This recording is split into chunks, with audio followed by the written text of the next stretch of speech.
ये है SBI cards. थोड़ा सा महंगा लगता था आईपीओ के टाइम और आईपीओ के बाद भी, और आईपीओ के बाद हमने देखा जिस हिसाब से उसमें थोड़ी बहुत एक मायूसी छाई की नंबर्स वैसे नहीं है जैसे सोचे थे, और ऑफ कोर्स कोविड का जो इम्पैक्ट बिल्कुल तभी आया, इनका आईपीओ आया उसके बाद। लेकिन एक चीज जो समझ अब आ रही है कि इस टाइप के बिजनेस को रिक्रिएट करना किसी और के लिए जो समय लग सकता है, जो मुश्किलें आ सकती है, और उसमें है HDFC cards is a big player in the market, ICICI is a big player in the market. लेकिन इस टाइप की फ्रेंचाइज आपको जो लास्ट माइल कनेक्टिविटी जहां पे एसबीआई की जिस प्रकार की बन रही है ब्रांच नेटवर्क को लेके, और मुझे लगता है जैसे जैसे हम इस लॉकडाउन के क्राइसिस से उभरेंगे, जो मोनेटाइजेशन डिमोनेटाइजेशन के टाइम हुआ था, नोटबंदी के टाइम हुआ था, कि एक आउटकम ये था कि डिजिटल पेमेंट्स का बोलबाला बहुत हुआ था। इस पर्टिकुलर क्राइसिस में, लॉकडाउन वाले क्राइसिस में, मुझे लगता है अगर इस लॉकडाउन किसी चीज की जननी बनेगा तो वो इसी चीज की है कि जो ई कॉमर्स है,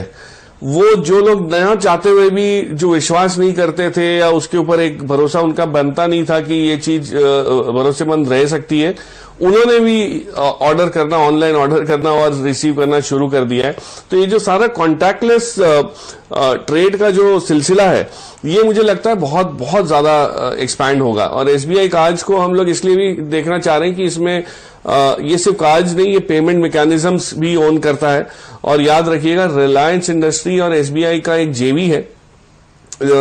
जिसके पास पेमेंट बैंक का लाइसेंस है। मैं सिर्फ ये इसलिए दोहरा रहा हूं कि जिस हिसाब से जियो का कामकाज बढ़ता हुआ, जियो मार्ट का कामकाज अपनाते हुए देख रहा है मार्केट में, और जो जिस हिसाब से उसका फोकस बीटा टेस्टिंग से पायलटिंग और उसके बाद अब प्रूफ ऑफ कॉन्सेप्ट तक आ चुका है, मुझे नहीं लगता कि कहीं आंच आएगी कि इस नेटवर्क को, इस प्लेटफॉर्म को एसबीआई और रिलायंस जिस टाइप का पेमेंट बैंक का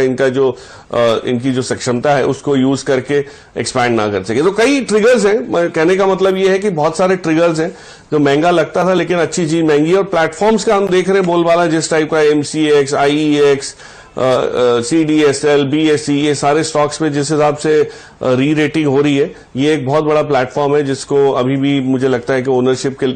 लिहाज से बहुत अंडर ओन्ड है बहुत सारे पोर्टफोलियोज में। तो उस हिसाब से इसमें अपसाइड बनेगी। और एसबीआई की पेडिग्री की वजह से खास आपको एक कंफर्ट रहता है कि हाँ, एक चीज है कि ये लाइन ऑफ क्रेडिट इसके पास या नेटवर्क इसके पास जो है उसका सहारा हमेशा बना रहेगा। सो इस पे ध्यान दीजिए। मुझे लगता है ये आगे चल के लॉन्ग टर्म बेसिस पे